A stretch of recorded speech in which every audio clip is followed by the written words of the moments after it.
Constructor को call करना है तो दिस मेथड यूज करेंगे। पेरेंट क्लास के अगर कंस्ट्रक्टर को कॉल करना है सुपर मेथड यूज करेंगे। करंट क्लास के मेंबर्स को एक्सेस करना है, जब मैं मेंबर्स बोल रहा हूं तो इसमें वेरिएबल्स एंड मेथड दोनों चीज आ जाती है, ठीक है। तो उनको एक्सेस करने के लिए हम लोग दिस कीवर्ड यूज करेंगे। पेरेंट क्लास के मेंबर्स को एक्सेस करने के लिए हम लोग सुपर कीवर्ड यूज करेंगे। Any doubt guys related to this? Any doubt related to this and super? Okay, so constructor overloading. Constructor overloading. A class can contain more than one constructor within the same name, with same name, but with the different argument. These constructors are considered as overloaded constructor. Okay, overloaded का मतलब ये है कि नाम अगर same है और उससे मल्टीपल चीजें हम लोग कर ले रहे हैं, है ना, मल्टीपल उसके इम्प्लीमेंटेशन है विद द डिफरेंट आर्गुमेंट, तो उसे क्या बोलेंगे हम लोग? Overloaded, right. जैसे पर्सन एक है और वो अलग अलग जगह अलग अलग काम कर रहा है। आई मीन जैसे मान लीजिए नो आप स्टूडेंट हो, यू आर स्टडिंग, आप फ्रेंड के साथ हो, आप फ्रेंड की तरह बिहेव कर रहे हो, राइट। घर में आप like a kid you are behaving. तो पर्सन एक ही है बट वो अलग अलग जगह पे अलग अलग तरीके से बिहेव कर रहा है, राइट। तो उस चीज को क्या बोलेंगे हम लोग? मेथड ओवर, जावा में उसको बोलते हैं ओवरलोडिंग, है ना। तो कंस्ट्रक्टर ओवरलोडिंग होती है, मेथड ओवरलोडिंग होती है।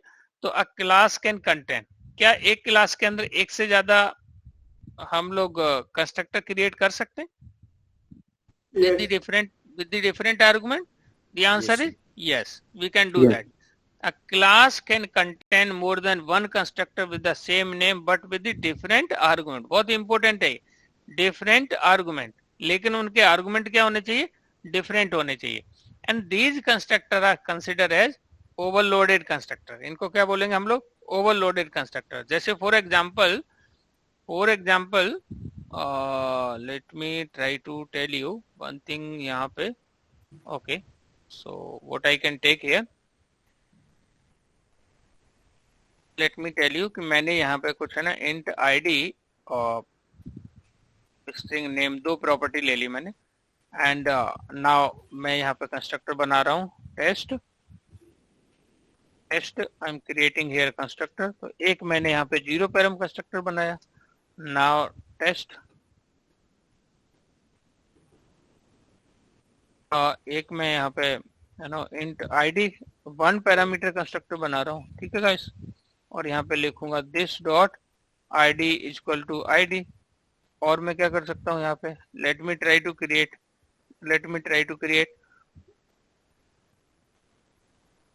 id और नेम और यहाँ पे मैं आई मीन अकेला नेम ले सकता हूँ मैं यहाँ पे, है ना। अकेला नेम बना के आर्गुमेंट पास करके मैं यहाँ पे कंस्ट्रक्टर लिख सकता हूँ this dot name equal to name, this dot name equal to name, okay, this dot name equal to name.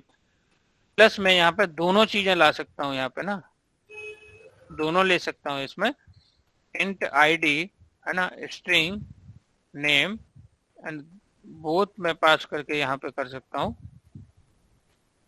This dot id equal to id, this dot name equal to name, okay, this dot name equal to name. मैं ID और name को आपस में interchange करके मैं इनका place भी change करके दूसरा लिख सकता हूँ, okay. I can write like this, मैं यहाँ पे test I can write in this way. मैं स्ट्रिंग पहले ले लेता हूँ, string name comma int ID, you know, I can take like this, okay. So now I can mention here this dot. अब आप लोग I hope you are able to this dot, मैं यहाँ पे नेम कर रहा हूँ तो आप लोग रिलेट कर पा रहे हो कि दिस कीवर्ड से मैं क्या कर रहा हूँ, दिस कीवर्ड से क्या कर रहा हूँ guys? What is the use of this keyword? आप लोग बताइए, दिस कीवर्ड का यूज क्या है? अभी पढ़ा हम लोगों ने, अभी पढ़ा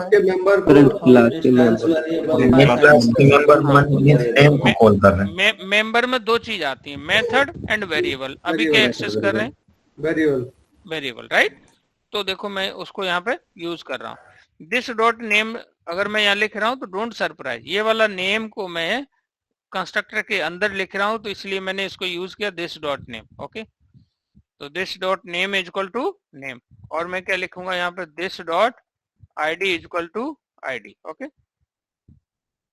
अब ये देखिए मैंने कितने सारे इसमें कंस्ट्रक्टर बना लिए, कितने सारे constructor I have created, so many constructor I have created in this, लेकिन कोई भी इसमें से सेम नहीं है, आर्गुमेंट सबके डिफरेंट है।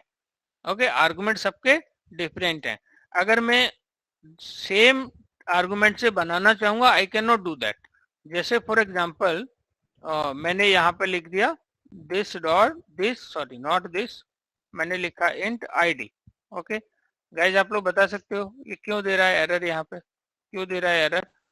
डुप्लीकेटिव, बिकॉज हम ओवरराइडिंग नहीं कर सकते इसमें, है ना, क्योंकि हम सेम नाम से ओवरराइडिंग नहीं कर सकते, राइट। ओवरलोडिंग ही हमें करनी होगी कि जैसे कंस्ट्रक्टर का नाम सेम होगा बट उसके आर्गुमेंट डिफरेंट। अब जब मैं इसका ऑब्जेक्ट बनाऊंगा तो जो मैं वैल्यू पास करूंगा उसका यूज करके ये ऑब्जेक्ट बना रहा होगा। सी, मैंने यहाँ पे test is equal to new test लिखा मैंने यहाँ पे, I am writing a new test and देखिए मैंने जब इसमें कुछ भी आर्गुमेंट पास नहीं किया है तो आप बता सकते हो कौन सी लाइन नंबर का कंस्ट्रक्टर कॉल हो रहा होगा अभी, which line number constructor is calling guys? 7 number. 7। मैं यहाँ पे लिख देता हूँ, यहाँ पे ना आई am writing here 0 argument constructor. Okay, sir यहाँ आर्गुमेंट आएगा या पैरामीटर आएगा? यहाँ पे तो एक्चुअल में इसको हम पैरामीटर बोलेंगे, लेकिन आई मीन जो पॉपुलर है ना, आर्गुमेंट एक्चुअल में यहाँ से पास करते हैं, यहाँ से ये पास करते हैं, बट हम कहें कि यहाँ से 0 आर्गुमेंट कंस्ट्रक्टर 0 आर्गुमेंट पास कर रहे हैं, राइट। तो कॉल जो हो रहा है वो 0 पैरामीटर वाला, 0 पैरम वाला आपका कॉल हो रहा है, राइट। तो आइदर 0 आर्गुमेंट बोल दो या 0, उससे इतना इसमें मुझे लगता नहीं कि कुछ बहुत ज्यादा जैसे अपन डिबेट करें इसमें, right. Parameter, okay, 0 param constructor आपका क्या होगा, 0 पैरामीटर कंस्ट्रक्टर आपका क्या होने वाला है, यहाँ पे कॉल होगा, ठीक है।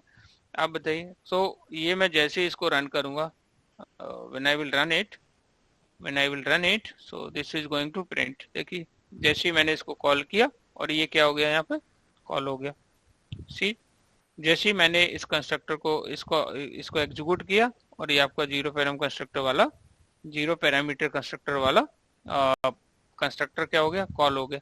फॉर एग्जाम्पल मैं यहाँ से दूसरा वो यूज करके टेस्ट, इसको मैं T1 कर देता हूँ, डुप्लीकेट का इशू ना आए, यहाँ पे T2 कर देता हूँ। Okay, and I can pass here, मैंने यहाँ पे 10 पास कर दिया। आप लोग लाइन नंबर से थोड़ा बता सकते हो मुझे कौन सा कंस्ट्रक्टर कॉल हो रहा होगा इसमें, which constructor is going to call? Line number 10, line number 10 वाला कंस्ट्रक्टर यहाँ से कॉल हो रहा होगा, राइट। और इसकी मदद से जो मैंने अभी इंस्टेंस वेरिएबल को इनिशियलाइज किया है, I can access here test T2 dot, और मैंने यहाँ पे आईडी कर लिया, ठीक है guys. So now I will run it. Sir हम टेस्ट 1 से भी कॉल कर सकते हैं, बिल्कुल लाइन नंबर 10 वाले कंस्ट्रक्टर। आप इसकी बोल रहे हो कि आईडी और नेम की वैल्यू एक्सेस करने की बात कर रहे हो, right? If I am not able to, I mean if I am not wrong, right Chand? आप ऐसे बोल रहे हो टेस्ट 1 डॉट आईडी। आप बताइए क्या प्रिंट करना चाहिए इसको? इसमें अजय बताएगा। अजय आप बताइए, मैंने लिखा टेस्ट 1 डॉट आईडी किया, ये क्या प्रिंट करेगा Ajay? What is going to print? 0। कैसे पता किया आपने? क्योंकि ये 0 पैरामीटर वगैरह कंस्ट्रक्टर और उसके अंदर हमने कोई आईडी मतलब कोई इसमें आर्गुमेंट पास नहीं किया, तो इसकी नहीं किया है तो इनको क्या वैल्यू इनिशियलाइज होती है? 0 by default value. Default value कौन इनिशियलाइज करता है? कंपाइलर ना, कंपाइलर नहीं, जेवीएम करता है। कंपाइलर का रोल है ही नहीं, कौन करता है? जेवीएम इनिशियलाइज करता है डिफॉल्ट वैल्यू। कौन इनिशियलाइज करता है? जेवीएम इनिशियलाइज करता है डिफॉल्ट वैल्यू, राइट। तो डिफॉल्ट वैल्यू इंट की क्या होगी गाइस? 0। और test 2 dot not one dot name. अब बताइए यहाँ पे ये क्या प्रिंट करने वाला है? नल। ये आपका 0 प्रिंट करेगा और ये आपका क्या प्रिंट करेगा? नल। अगर ये बात आपको समझ आ रही है तो काफी आपको ठीक ठाक अंडरस्टैंडिंग है किसकी, कंस्ट्रक्टर की। आई मीन कि जीरो पैराम कंस्ट्रक्टर से डिफॉल्ट वैल्यू इनिशियलाइज हो रही है, राइट? आई मीन आपके दिमाग में एटलीस्ट नो ये जानना चाहिए कि जब कोई ये लाइन लिख रहे हैं तो हीप मेमोरी में क्या होगा, one of object will create, By one of using object will 33 create. line, we are calling zero param constructor. And now we want to use test one object to call another parameter, another constructor. I mean, now what do you want? Can you repeat please? We want to call another constructor by using text one object. Another constructor you want to call?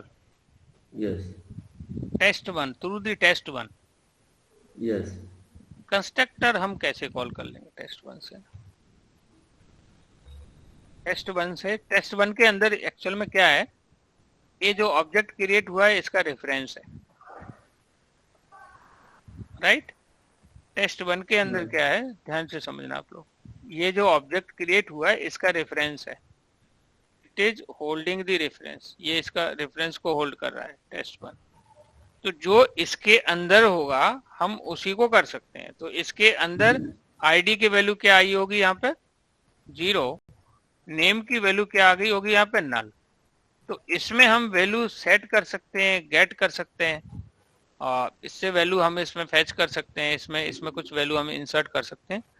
But आप कह रहे हो कि इससे हम लोग किसी दूसरे कंस्ट्रक्टर का वो कुछ कर पाए, तो we can't do that. Sir इससे जीरो पैराम कंस्ट्रक्टर कॉल हो रहा है, तो हम अगर जीरो पैराम कंस्ट्रक्टर की बात करें तो हमने उसमें सिर्फ प्रिंट स्टेटमेंट दिया है। करेक्ट। अब अगर हम इस वाले जो लाइन नंबर 10 वाले कंस्ट्रक्टर को इसी से कॉल करना चाहें तो क्या कर सकते हैं? अच्छा, कॉल करने की बात कर रहे हो आप, तो अभी हमने एक कॉन्सेप्ट अभी सीखा है, उसी को लगा सकते हैं यहाँ पे। कौन सा वाला? दिस। इसके अंदर से क्या लिख देंगे, लेकिन वो आपकी क्या होनी चाहिए, जैसे मैं यहाँ पे लिख रहा हूँ, ये भी हमें समझ पड़ ही जाएगा। मैंने यहाँ से 10 पास कर दिया, ये एरर क्यों दे रहा है? क्योंकि ये मेरी फर्स्ट लाइन होनी चाहिए, ये मेरी क्या होनी चाहिए, फर्स्ट लाइन होनी चाहिए, राइट? ये मेरी क्या होनी चाहिए, फर्स्ट लाइन होनी चाहिए। तो जब ये कॉल करेगा, लेकिन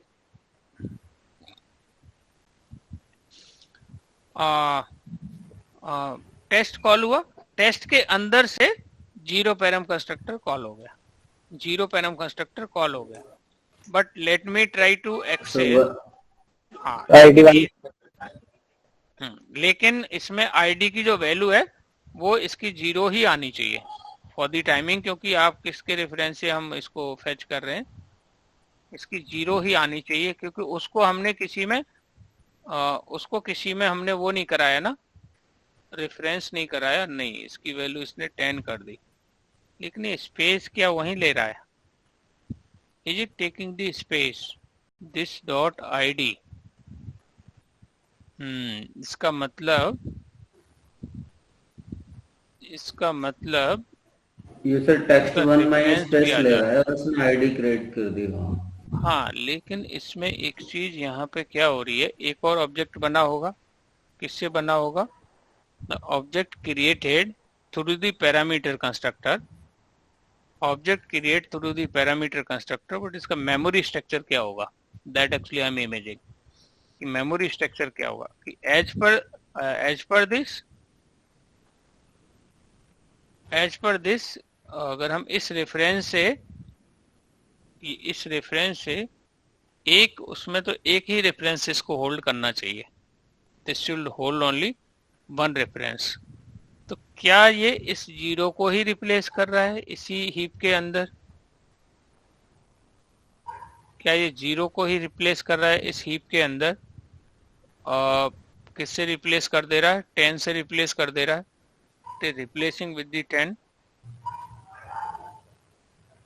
इट सीम्स कि ये रिप्लेस ही करना चाहिए इसको, अलग ऑब्जेक्ट तो नहीं बनेगा, क्योंकि जब तक आप न्यू कीवर्ड यूज नहीं करोगे द डिफरेंट ऑब्जेक्ट नहीं बनेगा, डिफरेंट ऑब्जेक्ट नहीं बनेगा, डिफरेंट ऑब्जेक्ट नहीं बनेगा। ये पैरामीटर कंस्ट्रक्टर कॉल हो गया तो यहाँ ऑब्जेक्ट डिफरेंट नहीं बना है और केवल वैल्यू इनिशियलाइजेशन हो गई आपकी इससे। नेम को अगर मैं एक्सेस कर रहा हूं तो अभी भी इसको नली, हाँ नली दे रहा है, ठीक है, got it. I mean just ये कॉल तो हुआ है, ऑब्जेक्ट नहीं बना इस केस में, कंस्ट्रक्टर केवल कॉल हुआ है और कंस्ट्रक्टर के थ्रू क्या कर रहे हैं, केवल हम क्या कर रहे हैं, initialisation.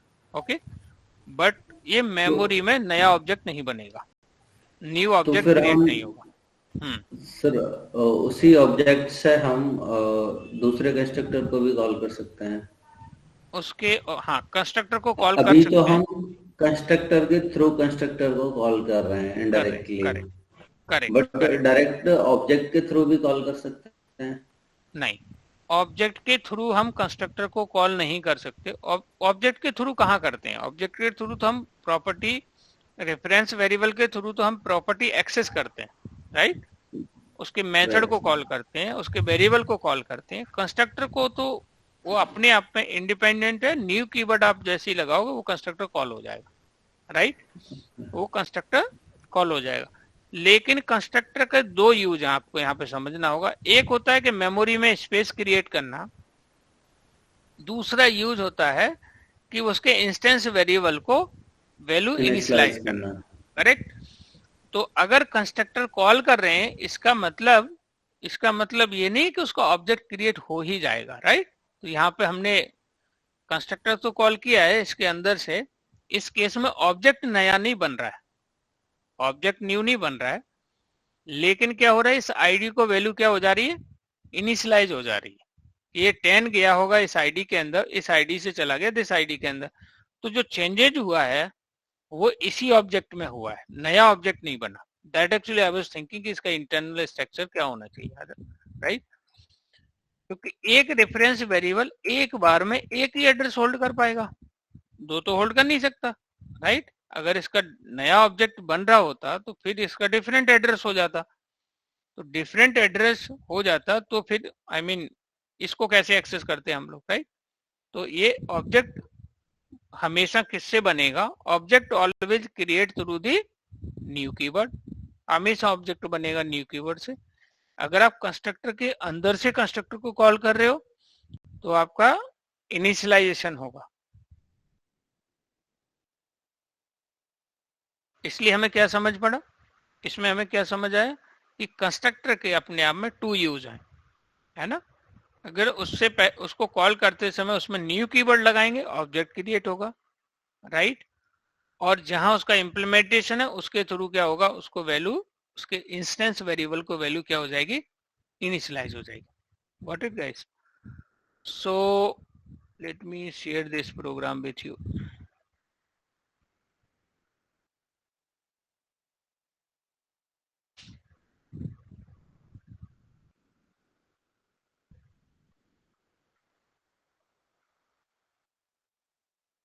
Okay. Any other question, guys?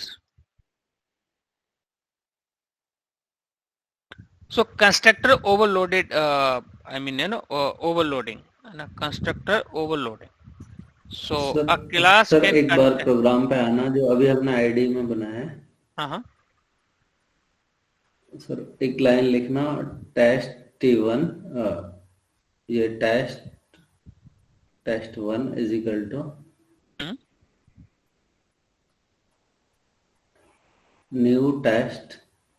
ये ऊपर वाली लाइन से हम कॉपी करके इसमें पैरामीटर आर्गुमेंट पास कर दें। इसको बोल रहे हो, इस लाइन को पूरी को कॉपी कर लें और टेस्ट में आर्गुमेंट पास कर दें।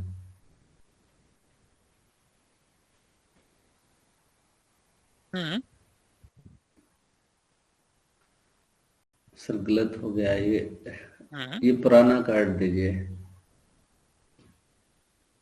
कंट्रोल डी करने के बाद जब पेस्ट कर दें एक बार, इसे सर पूरी लाइन को काट दीजिए, 36 नंबर लाइन को। ठीक है। अब पेस्ट कर दें यहाँ पर। आप कह रहे हो दोबारा से इसी को पेस्ट कर दें, ठीक है। यस। अब सर इसमें हम पर आर्ग्यूमेंट दे दें कुछ भी।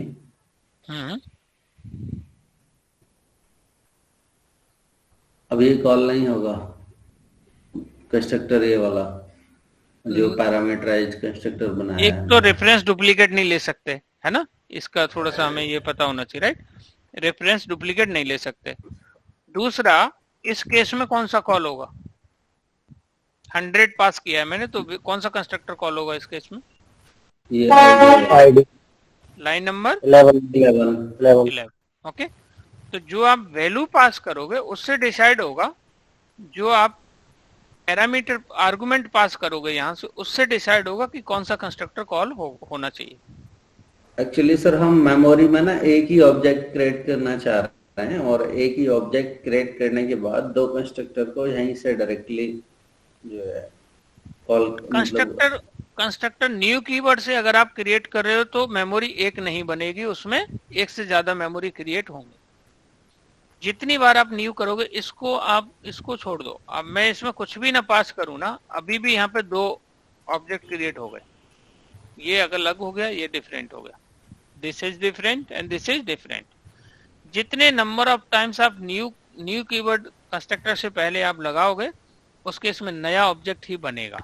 लेकिन एक ऑब्जेक्ट से हम दूसरे कंस्ट्रक्टर को कॉल कर सकते हैं उसके अंदर से, बट हम ऐसा नहीं कर सकते कि ऐसे मान लो यहाँ पे एक और हीप में ऑब्जेक्ट क्रिएट हुआ, ठीक है, और इसका रेफरेंस इसके पास है और इसका रेफरेंस किसी और के पास है। इनका एड्रेस, जैसे मैं कहूँ इसका कुछ अलग एड्रेस है, राइट, तो वो कैसे एक्सेस कर सकता है? How it can access, right? It is holding the different, कोई और ऑब्जेक्ट है जो इसको होल्ड कर रहा है, this is holding the different one, तो वो ऐसे नहीं कर सकते। बट हाँ, किसी कंस्ट्रक्टर के अंदर से दूसरे कंस्ट्रक्टर को कॉल कर सकते हैं, बट उसका ऑब्जेक्ट इट्स डिफिकल्ट है ना, तो वेरी डिफिकल्ट कि हम उसके ये रेफरेंस आपको ध्यान देना होगा यहाँ पे कि अगर आप यहाँ पे 100 आपने पास किया है तो ये अलग ऑब्जेक्ट बना है, उसका रेफरेंस टेस्ट3 के पास। टेस्ट1 से आप दूसरे जो ऑब्जेक्ट क्रिएट हो उसकी प्रॉपर्टी एक्सेस नहीं कर सकते, क्योंकि उसके पास एड्रेस है ही नहीं, राइट चांद? Okay sir, got it. है ना, इस पे एड्रेस जो इक्वल से असाइन हो रहा है एड्रेस, उससे दूसरे की प्रॉपर्टी हम एक्सेस नहीं कर सकते। So I have shared this program, guys. Good. This was the healthy discussion. So the next thing here, I mean, a class contain more than one constructor with the same name but different argument. And these constructor consider as overloaded constructor. Okay. So यहाँ पे ये basically इन्होंने किया test T1 is equal to new test 10.5 pass किया. When they are passing the 10.5, सो 10.5 इन्होंने पास किया है, लेकिन वो पॉइंट वाली जो वैल्यू दे रहे हैं ना, तो इसके लिए कौन सा डबल वाला कंस्ट्रक्टर कॉल, डबल कंस्ट्रक्टर, और उसके अंदर से दिस मतलब एक इंट वाला कंस्ट्रक्टर कॉल कर लिया इन्होंने, तो ये भी कॉल होगा इसके अंदर से, सॉरी इसके अंदर आएगा, फिर इसके अंदर से ये भी कॉल हो जाएगा, और इसके अंदर से फिर किसको कॉल कर लिया? दिस को कॉल कर लिया, आई मीन दिस को कॉल कर लिया यहाँ पे, नो आर्गुमेंट। तो इसका आउटपुट क्या आएगा? आउटपुट क्या आना चाहिए इसका? आउटपुट क्या आएगा? पहले तो नो आर्गुमेंट आएगा इसमें, क्योंकि देखिए पहली जो लाइन लिखी हुई है ना कि डबल कॉल हुआ, यहाँ से पैरामीटर कॉल हुआ, पैरामीटर के अंदर 0 पैरामीटर कॉल हुआ, तो नो आर्गुमेंट कॉल हो गया, और उसके बाद वो वहां वापस जाएगा जहां से कॉल हुआ है, तो क्या आया फिर इसमें इंट आर्गुमेंट वाला, उसके बाद फिर वहां जाएगा जहां से ये कॉल हुआ, फिर उसके बाद डबल आर्गुमेंट कॉल हुआ। तो things will work like this. This is very very important. अगर हमें ये समझ पड़ गया तो मोस्ट प्रोबेबली हमें इसकी अंडरस्टैंडिंग हो गई है।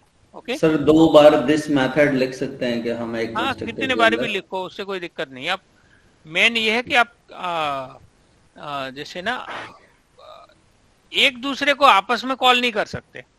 आप ऐसा नहीं कर सकते कि यहाँ से आपने जैसे ना दिस के अंदर से पैरामीटर को कॉल कर लें, पैरामीटर के अंदर से दिस को कॉल कर लें, तो रिकर्सिव नहीं हो सकती, साइक्लिंग नहीं हो सकती, रिकर्सिव नहीं हो सकती इसमें। रिकर्सिव मेथड हो सकता है बट कंस्ट्रक्टर नहीं हो सकता, है ना, कंस्ट्रक्टर नहीं हो सकता. So inheritance and overriding concept are not applicable for constructor. आप यहाँ पे इनहेरिटेंस नहीं कर सकते, ओवरराइडिंग भी नहीं कर सकते कंस्ट्रक्टर को. ओके.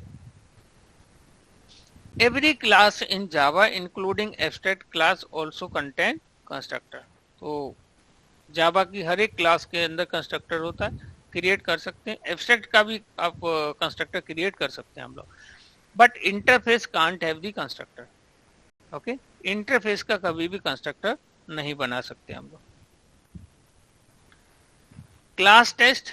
सो कंस्ट्रक्टर किसी भी क्लास का बहुत इंपॉर्टेंट पार्ट है. ओके गाइस, तो remember this. So class test, इसमें टेस्ट लिखा ये zero param constructor. Abstract class का भी जीरो पैरम कंस्ट्रक्टर क्रिएट कर लिया. ओके. सो इंटरफेस का क्लास को ऑब्जेक्ट बना सकते हैं नहीं बना सकते.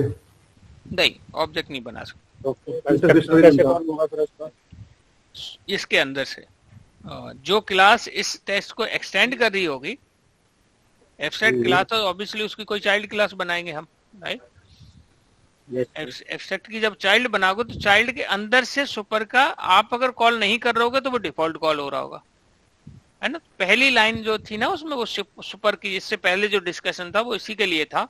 शायद कल किसी ने क्वेश्चन भी किया था, आई थिंक काजल ने किया, किसने किया, कि इसका यूज क्या है सुपर का, ना. सुपर का यूज क्या है? पेरेंट क्लास के कंस्ट्रक्टर को कॉल करना, राइट. तो अगर आपकी क्लास एब्स्ट्रैक्ट क्लास को एक्सटेंड कर रही है तो आप अगर नहीं करोगे फिर भी वो कॉल तो automatic compiler zero param create करेगा और उसके अंदर से वो क्या कर रहा होगा, सुपर को कॉल कर रहा होगा. तो उनकी जो इंस्टेंस वेरिएबल हैं, एब्स्ट्रैक्ट क्लास के जो इंस्टेंस वेरिएबल होंगे उनको वैल्यू इनिशियलाइज हो जाएगी उससे. So recursive method call is always runtime exception, whereas recursive constructor invocation is compile time error. Recursive method call करेंगे तो ये हमेशा कब आती है? रन टाइम एरर आती है. ये बहुत इंपॉर्टेंट है गाइस, इससे बहुत सारी प्रॉब्लम भी सॉल्व करते हैं रिकर्सिव कॉल से, ठीक है. सो रिकर्सिव मेथड कॉल की जो एक्सेप्शन आती है हमेशा कब आती है? रन टाइम पे आती है. एक मेथड को आप बार बार एक दूसरे से कॉल करोगे या उस मेथड को उसके अंदर से ही कॉल करोगे तो उसकी जो एंट्री जाती है वो स्टैक मेमोरी में जाती है. ओके.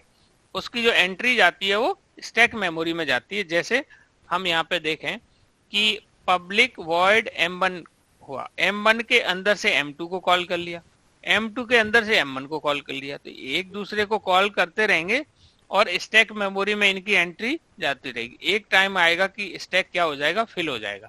तो कौन सी एरर आएगी? Stack overflow. Which error we will get? ये स्टैक ओवरफ्लो एरर कब आएगी?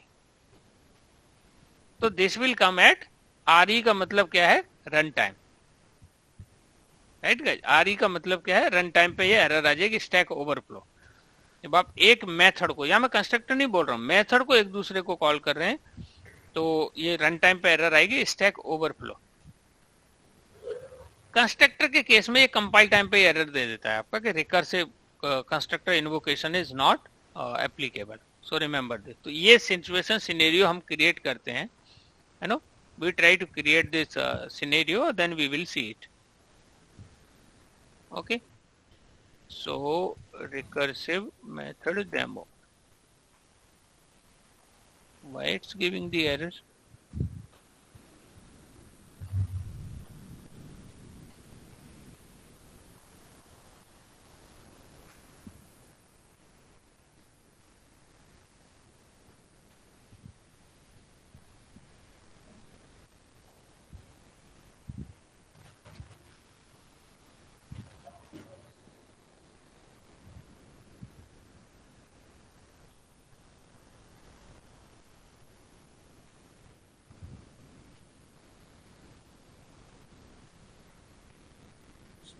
So just give me a minute guys, just I am looking why this is package में error क्यों है. So those I am finding out. So execution flow नहीं है, recursive basically हमें यहाँ कंस्ट्रक्टर का वो बनाना चाहिए था पैकेज, क्योंकि lot of no programs we create in the constructor. So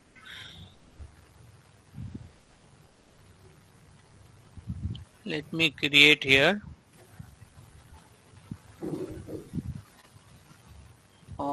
one of test class already we do have na,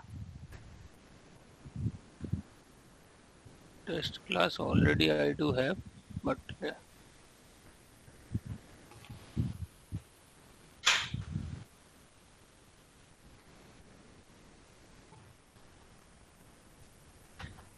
recursive demo. Okay,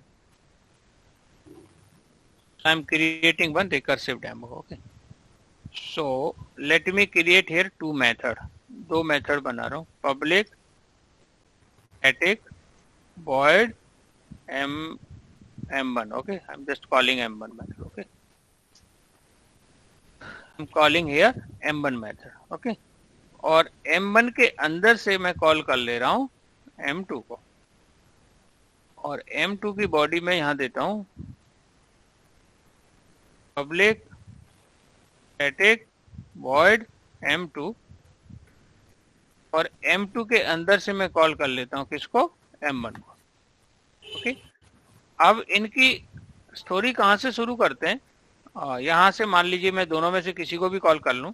for example मैंने m1 को कॉल कर लिया यहां से. Okay, so what will happen, तो main के अंदर आया, हमने m1 को कॉल किया, और m1 कॉल हुआ ये वाला, m1 के अंदर से m2 को, और m2 के अंदर से हमने m1 को कॉल किया. अब एक दूसरे को आपस में कॉल करते रहेंगे और स्टैक में एंट्री इन कॉल की जाती रहेगी. तो स्टैक एक इस तरह की मेमोरी होती है. सबसे पहले एंट्री किसकी जाएगी, मेन मेथड की. उसके बाद किसकी जाएगी, मेन मेथड के अंदर से m1 को कॉल किया, m1 के अंदर से m2, m2 के अंदर से m1, m1 के अंदर से m2. अब ये इन्फिनिटी तक चलता रहेगा. कौन सी एरर आनी चाहिए guys, which error should come, overflow. Stack overflow. आपका स्टैक क्या हो जाएगा, फिल हो जाएगा. स्टैक ओवरफ्लो एरर आएगी. ओके, स्टैक ओवरफ्लो एरर आएगी. So sir, one more thing, as you told us that we can call a static method by using class name. Yes. But there is, we are not using class name. If that method is in a current class, same class, then either we can use the class name or we can use the direct without using class name. Static method को call करने के हमारे पास चंद 3 वे हैं. We do have the 3 way. Either through the class name, if it is in same class then directly we can call, or we can call through the reference variable, object reference variable we can call. तो 3 way we do have. Recommended way है class के नाम से call करिए, but it is in same class, है ना, तो we can directly we can call. Okay sir, thank you. तो रिकर्सिव एरर कब, स्टैक ओवरफ्लो एरर कब आती है गाइस, रन टाइम पर आती है, कंपाइल टाइम पर, रन टाइम पर. रन टाइम पर. Remember this. तो this recursive error always comes at run time.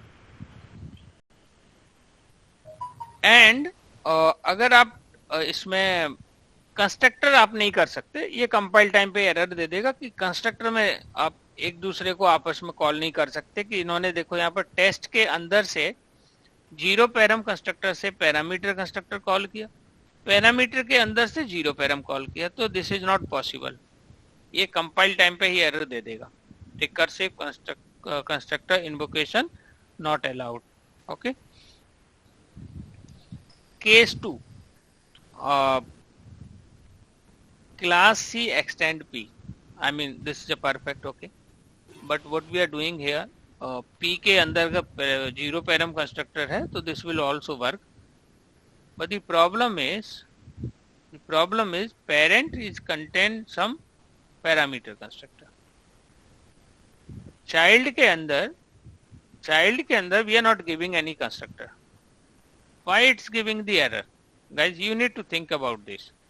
Okay, तो फॉर एग्जाम्पल अगर मैं इसमें कोई पेरेंट क्लास क्रिएट कर रहा हूँ, parent class already I do have. Okay, give me a minute, let me create the another package here.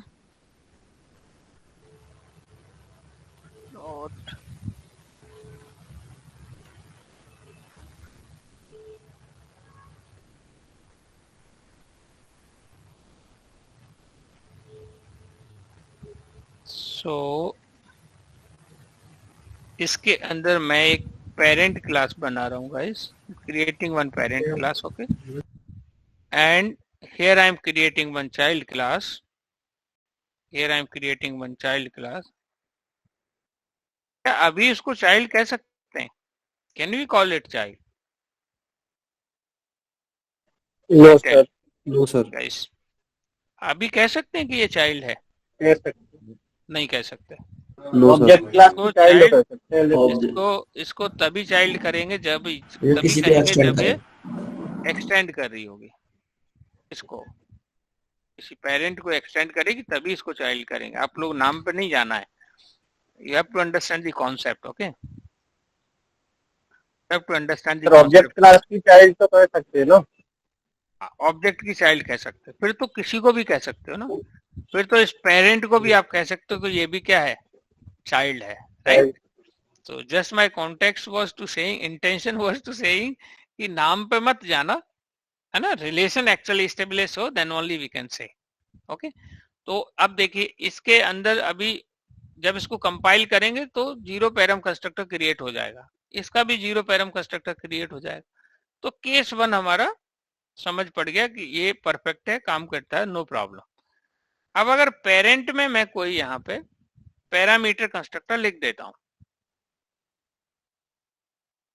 Parameter constructor, sorry 0 param constructor लिख दिया, then also it will work. जब ये compile होगा तो इसमें सुपर ऐड कर दिया जाएगा, और जब ये कंपाइल होगा तो इसका भी डिफॉल्ट कंस्ट्रक्टर ऐड कर दिया जाएगा, ठीक है।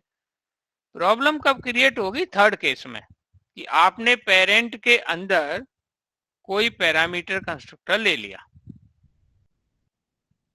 इंट आई, जैसे ही आप सेव करोगे वो वाला रूल फॉलो होने लगेगा कि हम Correct. इनहेरिटेंस और ओवरराइडिंग नहीं कर सकते।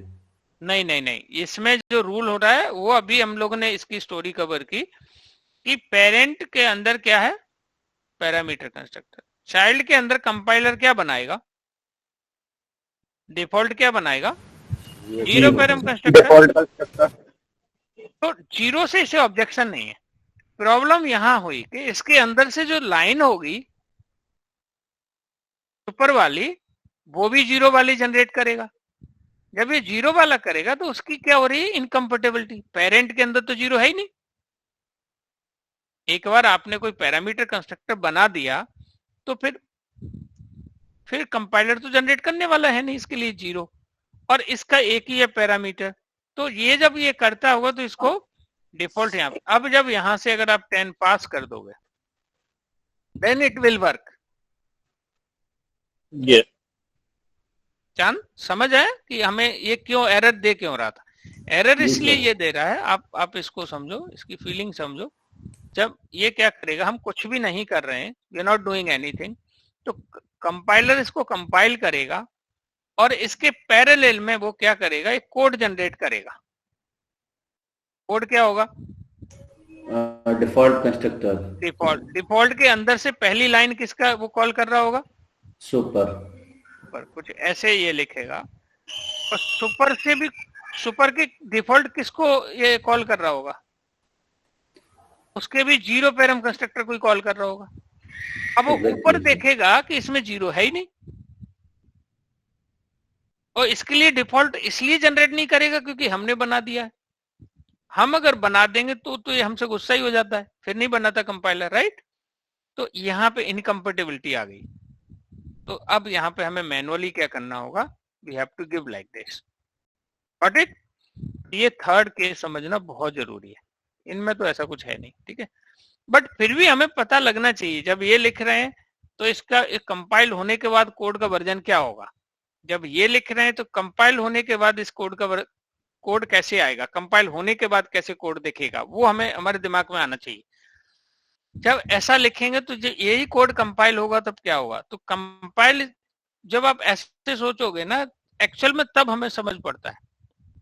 इसलिए जब भी मैं ऑब्जेक्ट बना रहा हूं तो उसका डायग्राम भी हम बनाते हैं। एरे हम सीख रहे हैं तो उसका डायग्राम भी बनाते हैं, कि जिससे हमारे दिमाग में वो पिक्चर क्लिक करनी चाहिए कि जब हमने ये लाइन लिखी है, इसके पैरेलल में ये कोड जनरेट हुआ, इंटरनल ये प्रोसेस हुई और वहां पे इनकम्पेटिबिलिटी आ गई। तो ये हमें इसमें ध्यान देना होगा, ठीक है। So this is quite very very important concept guys. So if the parent class contain some constructor, अभी उसी को एक्सप्लेन कर रहे हैं। then while writing child class we have to take special care about constructor, okay। अगर parent के अंदर कोई कंस्ट्रक्टर है तो we have to be serious, है ना, हमें बहुत ज्यादा कॉन्शियस हो जाना होगा इस पॉइंट पे कि child have to take care, no take special care about the constructor, okay. अगर पेरेंट के अंदर कोई कंस्ट्रक्टर है गाइस तो चाइल्ड के अंदर क्या करना होगा, हमें चाइल्ड का भी फोर्सफुली कंस्ट्रक्टर लिखना पड़ेगा हमें। अगर पेरेंट के अंदर कोई पैरामीटर, मेरी बात आप लोगों को you are able to understand और नॉट, पेरेंट के अंदर कोई कंस्ट्रक्टर हुआ तो चाइल्ड के अंदर क्या करना होगा guys, we have to write that constructor. मैं बात कर रहा हूँ पैरामीटर, जीरो पैरम होगा तब देयर इज नो प्रॉब्लम। अगर जीरो पैरम है तब तो कोई दिक्कत होनी नहीं है उसको, क्योंकि फिर वो कंपाइलर विल टेक केयर। लेकिन अगर पैरामीटर कंस्ट्रक्टर हुआ तो we have to be very much serious about it and special take care about it, क्योंकि वो डिफॉल्ट जब जनरेट करेगा तो उसके अंदर से वो डिफॉल्ट उसके सुपर के कंस्ट्रक्टर को भी कॉल कर रहा होगा, और उसकी अगर कॉम्पेटेबिलिटी नहीं हुई तो it will give the error.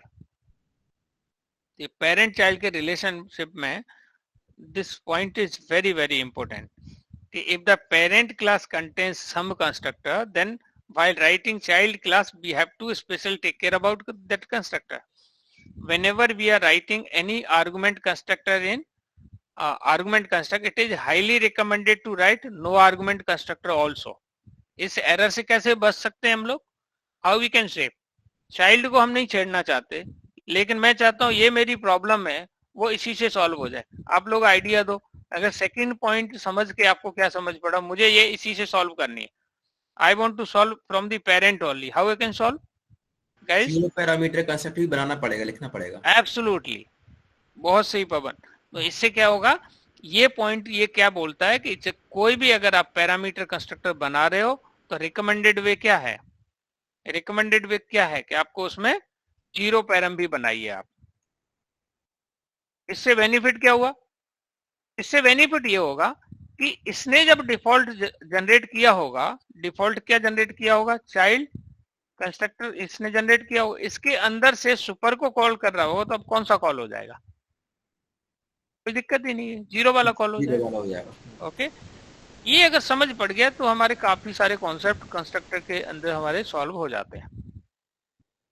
Good पवन, तो ये पॉइंट समझ आना बहुत जरूरी है, ठीक है, ये दोनों ही पॉइंट बहुत इंपॉर्टेंट है। Okay,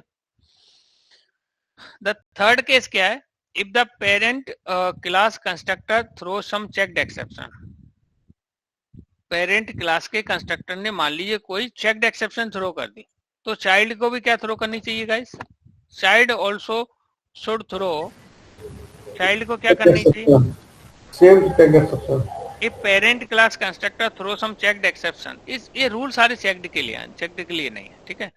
child class constructor should throw same checked, या फिर वो उसकी पेरेंट या उसको क्या करना चाहिए, child constructor should throw same checked और its parent, otherwise we won't, I mean the code won't compile.